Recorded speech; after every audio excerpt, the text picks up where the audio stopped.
Details of how you might be able to get some money back if you're prepared to use your various appliances, whether they be dishwashers or whatever, washing machines at a certain time of day. Conservative MP and Climate Minister Graham Stuart joins me now. It's the front page of many of this morning's newspapers. Can you give me a little more detail on that particular scheme and just how perilous currently are our supplies? Good morning to you.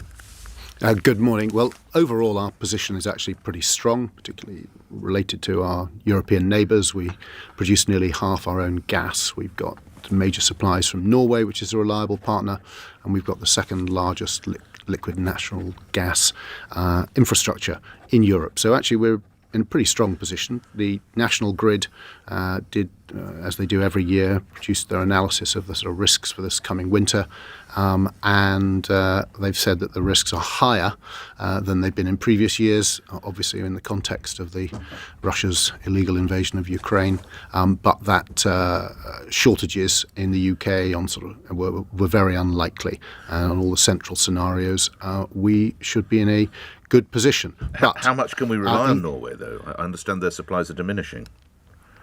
The Norwegian gas supplies, as opposed to their electricity and the hydro, which is slightly different, there is no diminution in Norwegian gas supply.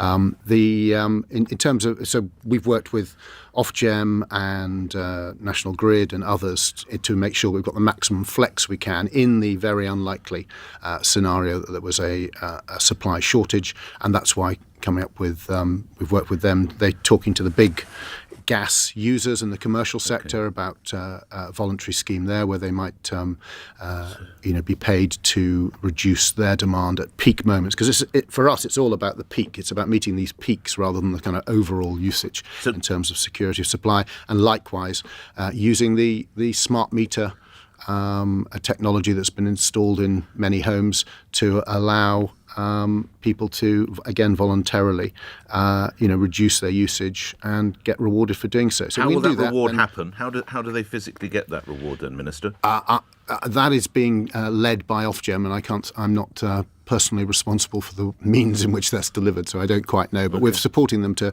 come up with practical schemes that allow that to happen. Can you rule out rationing this winter? Well, the National Grid, we get to do it independently. They do their assessment. They've said it's very unlikely that we would need. So you can't rule it out. It's impossible bit of a change in tone, anything. Minister. When she was the leadership candidate, now Prime Minister, told me at Wembley in August that she was ruling out rationing. Here we are, 7-8 weeks on, another broken promise. Can't rule it out, can you?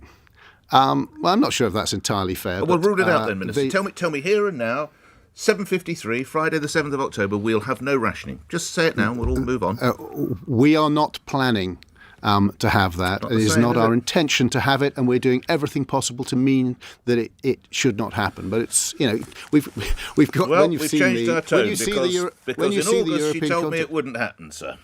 Well, events move on, as you've well known. We've seen all sorts of threats to our energy security. We've seen Nord Stream. We've seen all sorts of issues.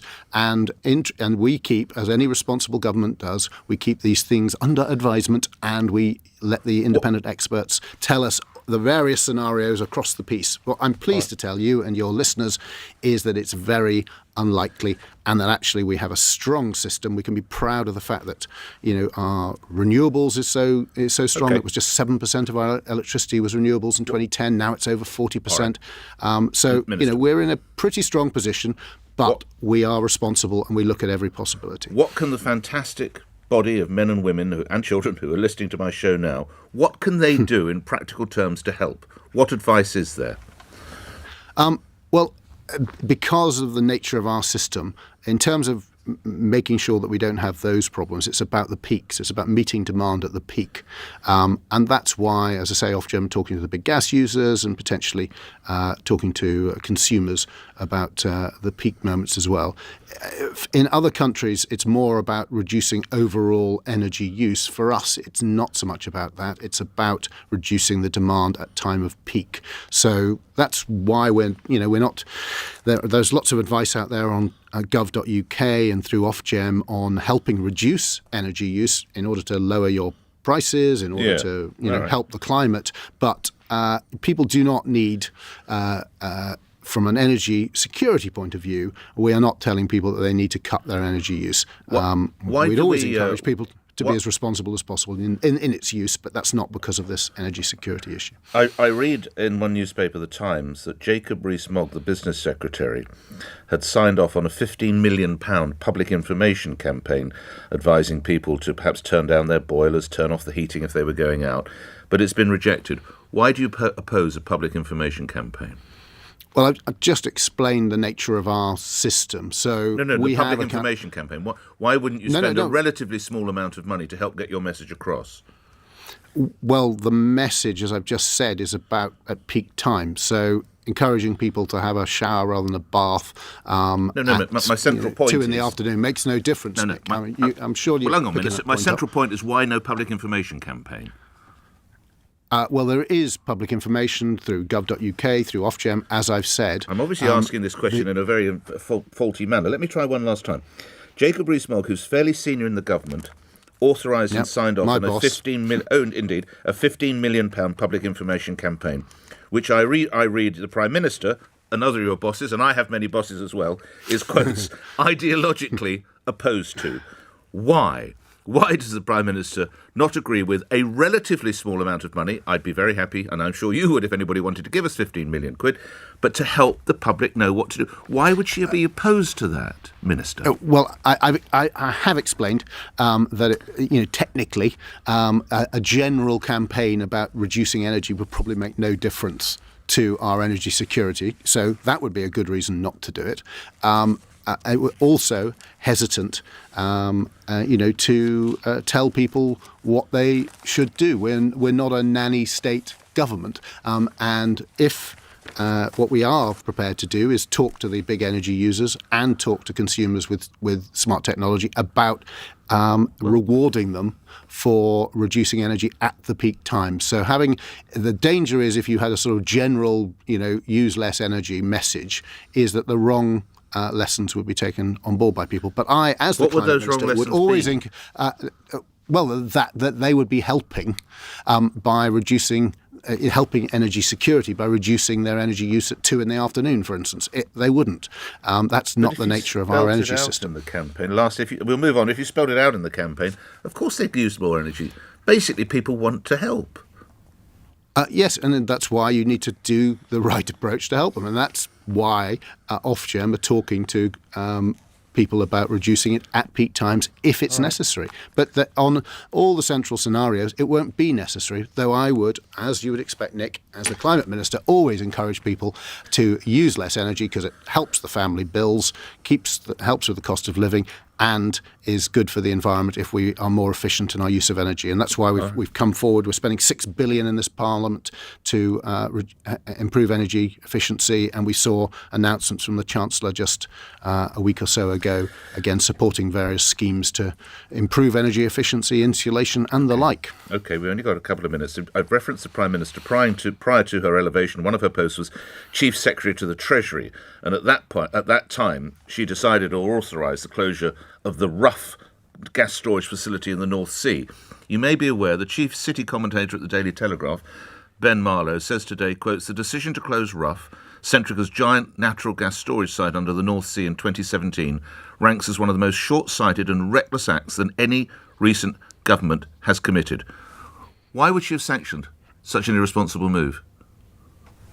Well, the Rough site is off my constituency, and it was our largest gas storage. But I've already talked about the nature of our system, which isn't fundamentally based on, we've got such diversity of supply, and it's a sort of real-time system that if you look at Rough, it can, and in this context, which is why we've looked to recommission it and reopen it. It provides very slow backup for the system is all I'd say, which is, it can have a role to play, but it was, given the situation at the time, I would say, and I can say as an energy minister, it was a rational decision, and I don't recognise the language that was used there. It wasn't a crazy decision to shut down this thing, given the nature of our energy system and the diversity of our supply. But as a result, I read, we moved to a just-in-time approach to gas supply, which possibly is going to catch us out this winter, is it not?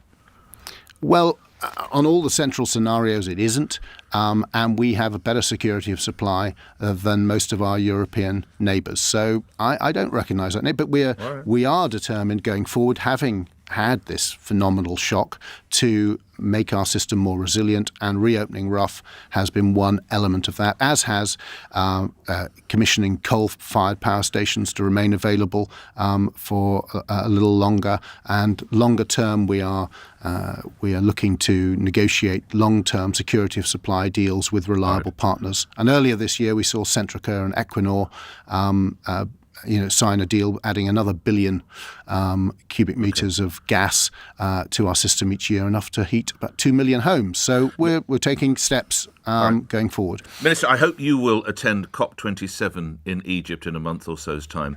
Shouldn't King Charles III be there? It's not for me to tell the sovereign whether he should or shouldn't be. Well, it's reported the Prime Minister event. told him he can't go. Do you have a response to that? I don't. I can't comment on that. Whether the King goes to Sharm, I would have thought would be up to him, although ministers doubtless would advise. We note that hospitals, if there are blackouts, and I hear you say that it's a perilously low possibility, hospitals would be spared. As a former chair of the Education Select Committee, were power cuts or shortages or rationing to be required, would schools be exempted as well? We have planning for all sorts of circumstances, and we make sure that we have a kind of a sense of the order in which, in extremis, such things would happen. But would schools be exempted? All I can tell you is that on the central scenario, we're not expecting it, and I can't give you some categorical answer on that because I don't know the answer to it. Finally, as an individual, if you don't mind my asking, what are you doing to try and conserve energy? Well, I think like everyone else, just recognising the bills. And I haven't even turned the heating on yet, and I'm running around in an extra. If it goes on much longer, I don't want to upset your morning and ruin your cornflakes. I might have to buy thermal underwear. So I just wonder what you're doing, because I'm not turning on that heating until November. I've pledged so to do. Well, I would encourage people to make sure that they keep themselves warm, that they look to insulate their properties as sensibly as possible. But we're not in the business of, bossing people about and telling them what to do. But, given the prices, even with the government intervention, phenomenally generous as it is, protecting so many jobs and so many families this winter, clearly we're all, switching that light off a bit quicker. Absolutely. And making sure, I know, what am I doing? I'm making sure I keep my washing a bit longer, bought a few more cheap socks so that I don't put the machine on until it's pretty full. And I then worry about whether it's overly full, given, what the numbers on the front. But that's the kind of thing I'm doing, and I imagine everybody else is doing the same, just because it helps protect your bills, which are I'm with you. a bit high. I'm with you, Minister. It looked like I was rushing the team, the whole first 15 kit yesterday in my washing machine. Grateful to you. Thank you, Climate Minister Graham Stuart, appearing here on LBC 3 after 8. News is next. On your radio, on Global Player, and Play LBC. leading Britain's conversation. This is LBC. From Global's